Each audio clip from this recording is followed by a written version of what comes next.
Isis, você está trazendo um eixo intimamente entrelaçado com a questão da sustentabilidade, que é o eixo da saúde.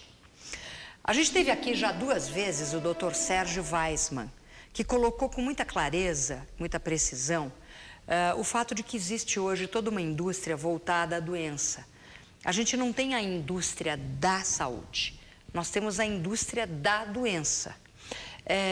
O próprio isolamento, muitas vezes, de pessoas que não precisariam estar isoladas da sociedade, faz parte da manutenção de uma indústria da doença. Não estou dizendo que não há casos em que esse isolamento não seja necessário, pelo menos por um tempo. Eu estou dizendo que existe uma massificação do isolamento, que vai tornando, evidentemente, um quadro que se inicia como sombrio, vai tornando esse quadro cada vez mais sombrio.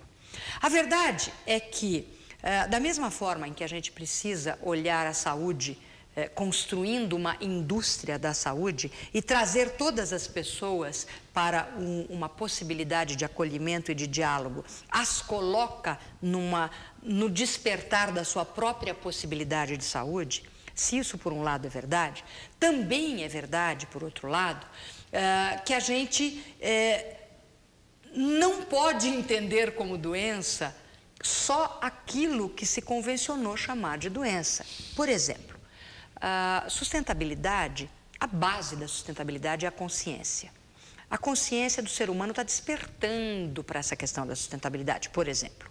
Então, líderes políticos, líderes corporativos, professores, mestres, reitores, doutores, PhDs, blá, blá, blá, blá, etc., muitas vezes estão sofrendo de uma doença profunda, uma doença perigosa, chamada inconsciência. Mas como isso não está detectado, então essas pessoas muitas vezes estão criando processos autodestrutivos, destrutivos do entorno, destrutivos da sociedade, do meio ambiente. Por quê? Porque elas estão jogadas na sombra da inconsciência. Ao trazer o chamado doente para o convívio, algo me diz que vocês estão propiciando um pensar novo, estão alertando a sociedade para o fato de que nós precisamos parar de nos separarmos, né? Pois é um aprendizado, Cris, que não é apenas por parte do usuário da saúde mental, mas é principalmente por parte da nossa parte, que está acostumado a segregar, a taxar, a colocar um rótulo ali e não entender que mesmo nessas condições não existe por detrás uma pessoa que pensa, que tem opinião, que tem sentimento, assim como a gente. Claro. Né? É um aprendizado que, na verdade, ele precisa acontecer desde muito pequeno, porque desde muito pequeno a gente está acostumado a ter aquele ali é o cantinho de quem está doente, aquele ali é o cantinho de quem é assim, de quem é assado. Né? Essa convivência, ela é fundamental. Tanto para aquele que está em tratamento e que tem totais condições de conviver com as outras pessoas, quanto da nossa parte, que precisamos realmente conhecer aquilo que separaram da gente desde pequeno. Claro. Agora, Isis, você veja só, né? A gente muitas vezes pensa assim, puxa, mas um grupo pequenininho não tem reverberação. O grupo do projeto Cala a Boca Já Morreu, hoje é o quê? São 10 jovens que começaram quando você tinha 8, né?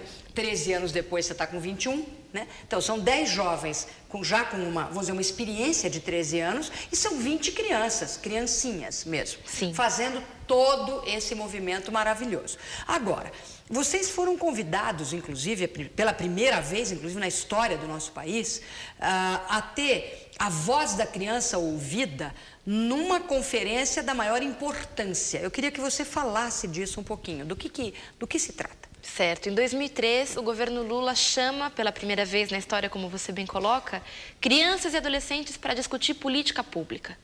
O que significa isso? Aconteceu em 2003 a primeira Conferência Nacional Infanto-Juvenil pelo Meio Ambiente. Primeira Conferência Nacional Infanto-Juvenil pelo Meio Ambiente. Exatamente. Okay. A proposta é que nas escolas, grupos de crianças e adolescentes na faixa etária entre 11 e 14 anos, discuta com professores, com comunidade, com direção, com os outros colegas de séries anteriores e séries posteriores às suas, as questões ambientais que tenham a ver com a sua realidade.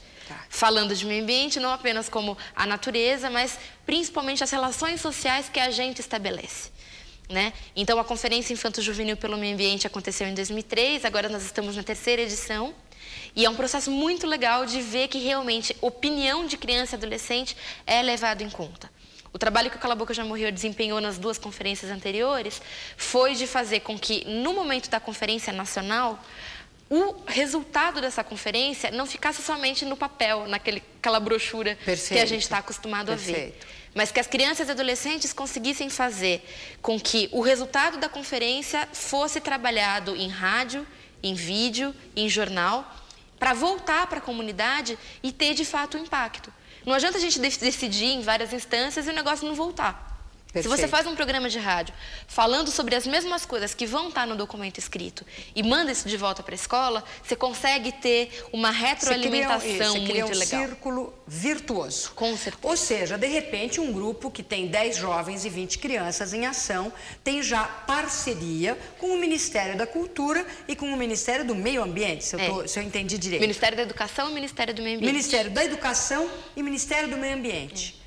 É fantástico isso. Eu não sei se... Bom, vocês devem acompanhar também muito de perto, por exemplo, a história da Escola da Ponte, né, em Portugal, né, do Rubem Alves, não é isso? Em que as crianças assumiram o poder para valer, né? E fazem disso um laboratório. É um laboratório em que adultos e crianças interagem, as crianças têm uma nova luz para nos trazer. Eu sempre digo, as crianças e os jovens são os nossos mestres. O que é o teu plano de vida, Isis? Boa pergunta essa. Plano de vida. Olha, eu tenho muita vontade de continuar nesses caminhos da educação que o Cala a Boca Já Morreu vem me apresentando aí já nos últimos 13 anos. Estou estudando sociologia, mas com a vontade de conhecer essa sociedade que a gente está inserido. Tá certo. Mas trabalhar com educação, com formação de pessoas, quanto mais novinhas, melhor, é uma grande paixão que eu pretendo dar continuidade aí por um bom tempo. Você tem consciência de que hoje, com a convergência das mídias, com a emergência da mídia digital, por exemplo, da TV digital e assim por diante, existe toda uma busca muito grande por novos conteúdos, conteúdos diferenciados, conteúdos que valham a pena, que sejam capazes ao mesmo tempo de entreter, mas de trazer modelos inovadores de comunicação. Você pode imaginar o que esses 13 anos de conteúdos que vocês desenvolveram pode representar, por exemplo, para investidores do 3º milênio, gente que tem a cabeça aberta, gente que tem muito dinheiro, mas ao mesmo tempo tem consciência e que poderia estar trazendo investimento capaz de replicar e de multiplicar o trabalho do Cala a Boca Já Morreu para muitos países? Já te passou isso pela cabeça? Passa sempre, né? Nós temos essa questão muito forte e sempre com um pensamento que acho que é importante a gente partilhar aqui. Relação com o investidor nem sempre é muito tranquila. Por quê? Porque nós estamos falando de um projeto de comunicação. Um projeto que pretende fazer com que as pessoas sejam sujeitos autônomos, que tenham condição de falar o que pensam, o que sentem, independente do que for, sobre o que for. Isso. E quando a gente propõe uma coisa dessas, na real, a gente acaba encontrando várias coisas assim, porque na escola a direção não necessariamente está disposta, tem condição emocional de ouvir o que se pensa. No caso do investidor, acaba sendo uma coisa que embarra ali também. Mas se o processo de consciência chega na maturidade de perceber que investir num projeto significa dar condições, garantir condições para que ele continue desenvolvendo aquilo que ele tem como princípio, que é a garantia da fala, da expressão, a gente está mais disposto a conversar, porque o que a gente vem fazendo aqui desde 95, nós percebemos que hoje no Brasil inteiro está acontecendo. Então você sabe, assim como a tua geração está trazendo coisa tão nova, não tenha dúvida, existem sim pessoas da tua idade, de um pouco mais e bem mais, que também pensam como você, que pensam como eu, ou não existiria também a plataforma Mercado Ético.